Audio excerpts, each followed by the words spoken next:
یہ خوبصورت محفل اسٹارٹ کرنے کے لیے میں اپنی چھوٹی سی محفل میں جو موجود اریبہ شہزاد سے ریکویسٹ کروں گی کہ آپ تلاوت کلام پاک سے آغاز کریں۔ أعوذ بالله من الشيطان الرجيم بسم الله الرحمن الرحيم اقرأ باسم ربك الذي خلق خلق الإنسان من علق اقرأ وربك الأكرم الذي علم بالقلم علم الإنسان ما لم يعلم كلا إن الإنسان ليطغى أن رآه استغنى إن إلى ربك الرجعى أرأيت الذي ينهى عبدا إذا صلى أرأيت إن كان على الهدى أو أمر بالتقوى أرأيت إن كذب وتولى ألم يعلم بأن الله يرى كلا لئن لم ينته لنسفعا بالناصية ناصية كاذبة خاطئة فليدع النادية سندع الزبانية كلا لا تطعه واسجد واقترب صدق الله العلي العظيم صدق اللہ ولی العظیم، جزاک اللہ۔ اور اب میں سسٹر شفق زہرا سے گزارش کروں گی کہ آپ بی بی کے حضور سلام کا ہدیہ پیش کریں۔ اللهم صل على محمد وآل محمد۔ عباس کہاں ہو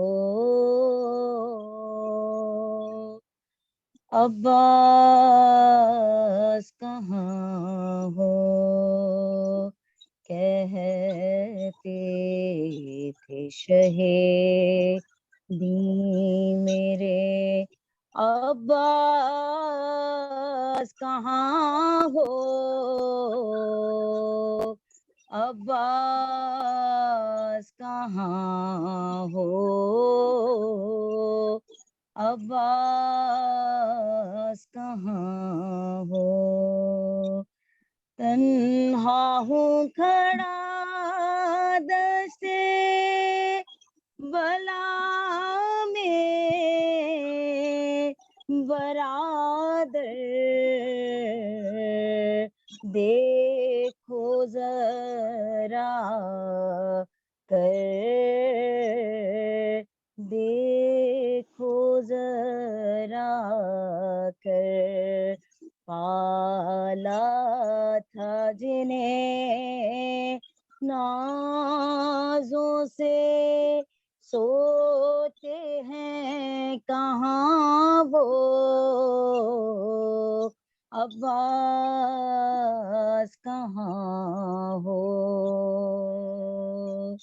دکھتا نہیں اب آنکھوں سے، ہر سو ہے اندھیرا، دم گھٹتا ہے میرا دم گھٹتا ہے میرا، دیتا ہے صدائیں علی اکبر میرا مجھ کو، عباس کہاں ہو، عباس کہاں ہو، سینے میں جوان لال کے برچھی کی انی ہے، تھراتی زمین ہے، تھراتی زمین ہے، الجھا ہوا برچھی میں نا اکبر کا جگر ہو، عباس کہاں ہو، سینے سے سنا کھینچ کے اکبر کے سرہانے اس دشتے بلا میں، اس دشتے بلا میں، تکتا ہوں بسد یاں سے دم توڑتے اس کو، عباس کہاں ہو، عباس کہاں ہو، کہتے تھے شہیدی میرے عباس کہاں ہو۔ اللہم صلی علی محمد وآل محمد۔ جزاک اللہ، بیبی قبول کریں۔ اور اب آمین۔ آج ہماری سسٹر ڈاکٹر بطول زہرا، جن کی کاشانہ بصیرت کے لیے بھی بہت خدمات ہیں، بہت ساری کتابیں ریکارڈ کی ہیں، اور آج کل شرائع محج البلاغہ میں وہ اور ہماری سسٹر سیمی زوال دونوں شانہ بشانہ چل رہی ہیں الحمدللہ۔ آج ہماری سسٹر استقبال محرم کے سلسلے میں اسپیچ میں جو 3 پوائنٹس کو کور کریں گی، ایک تو ہم محرم کے آنے سے پہلے تبرک کا اور دیگر انتظامات کرتے ہیں، تو اپنے ہم کردار میں کن کن چیزوں کی اصلاح کریں، دوسرا یوتھ کو کیسے موٹیویٹ کریں کہ وہ مجالس میں آئیں، اور تیسرا جو چھوٹے بچوں کو مائیں لے کے آتی ہیں مجلس میں، لوگ اس سے ڈسٹرب ہوتے ہیں، تو اس کا کیا سولوشن ہے۔ میں گزارش کروں گی ڈاکٹر بطول سے کہ آپ اپنے علم کا دسترخوان بچھائیں اور ہم سب اس سے مستفید ہوتے ہیں۔ السلام علیکم، امید ہے کہ آپ سب لوگوں تک میری آواز پہنچ رہی ہوگی، اور سب سے پہلے تو میں بہت شکریہ ادا کروں گی کہ اس انداز میں میرا تعارف جو کروایا ہے بہن نے، تو شازیہ بہن بس پروردگار عالم کی دی گئی توفیق ہے، اور ایک المہدی والنٹیئر کہلانا یہ ایک سعادت ہے۔ جب کبھی یہ نام سنتی ہوں اور اپنے آپ کو اس میں شامل پاتی ہوں تو شکر خدا بند عالم بجا لاتی ہوں کہ پروردگار عالم تیرا احسان ہے کہ تو نے امام مہدی اجل اللہ تعالیٰ فرجہ کے والنٹیئرز میں سے شامل کر دیا ہے، یہاں پر اس انداز میں شامل کیا ہے پروردگار۔ جتنے بھی والنٹیئرز ہیں اور ابھی جتنے آنے والے ہیں یقیناً ان سب کے دل میں خواہش تو یہی ہے کہ شامل ہو جائیں جب امام خود ظہور کریں انشاءاللہ، اور یہ ظہور جلد از جلد ہو، اور اسی کے سلسلے میں یہ تمام تر کوششیں اور کاوشیں ہیں۔ آئیے مل کر ایک مرتبہ سب صلوات پڑھتے ہیں اور پھر رابطے کو قائم کرتے ہیں۔ اللہم صلی علی محمد وآل محمد۔ اعوذ باللہ من الشیطان اللعین الرجیم، بسم اللہ الرحمن الرحیم، الحمد للہ رب العالمین، الصلاة والسلام علی اشرف الانبیاء والمرسلین، خیر المبشرین والمنذرین، شفیع المذنبین والمجرمین، المخاطب بطاہا و یاسین، لقد جاءك رسل ربنا أبو الحق الصلاة والسلام على رسوله الثقلين محبوب رب المشرقين والمغربين جد الحسن والحسين أبي القاسم محمد اللهم صل على محمد وآل محمد. قال سید الشہداء ابا عبد اللہ الحسین هل من ناصر ینصرنا. تمام تر تعریفیں اور تمام تر حمد و ثنا پروردگار عالم کے لیے ہے کہ جس کی تسبیح زمین و آسمان کے مابین نظر آتی ہے. وہ پروردگار کے جس کی حمد ملائکہ کرتے ہیں، وہ مالک کون و مکان کے جس کی حمد انبیاء نے کی ہے، اوصیاء نے کی ہے. شکر و احسان ہے اس پروردگار عالم کا کہ جس نے ہمیں در آل محمد تک پہنچا دیا، اور اس در آل محمد کے پہ آنے کے بعد وہ فہم اور وہ ادراک عطا کیا کہ ہم یہاں پر سر تسلیم خام کرتے ہیں اور اس انداز میں سید الشہداء سے اپنے رابطے کو جوڑنے کی کوشش کرتے ہیں. میں نے جو ابتدا میں استغاثہ سید الشہداء پڑھا، حل من ناصر ینصرنا، اس پر لبیک کہتے ہوئے بے اختیار ہم اس فرش عزا پر پہنچ گئے ہیں. یہ فرش عزا جو بچھائی گئی ہے کہ جہاں پر بہت سارے سوالات کا جواب دیا جانا ہے. یہ فرش عزا کہ جو ایک زمینہ ہے کہ ہم اس کو ہموار کریں اور پھر وہاں تک پہنچ جائیں کہ جہاں ہم نزدیک ترین ہو سکیں مقصد سید الشہداء سے. تو آج کے جیسا کہ آپ کو بتایا گیا کہ جو سوالات ہیں اور بہت اہم سوالات ہیں، یہ سوالات ہمیشہ ذہنوں میں ابھرتے ہیں اور ابھرنے چاہیے کہ ہم جب اس صدائے استغاثہ کے جواب میں لبیک کہتے ہوئے فرش عزا کی جانب جاتے ہیں، تیاریاں کر رہے ہوتے ہیں ایام عزا کی، تو ظاہری طور پر ہماری تیاریاں بہت عروج پر ہوتی ہیں. اس کے ساتھ ساتھ ہم چاہتے ہیں کہ ہماری روح بھی رشد کرے، ہمارے کردار میں بھی رشد ہو، بلندی ہو، ترقی ہو.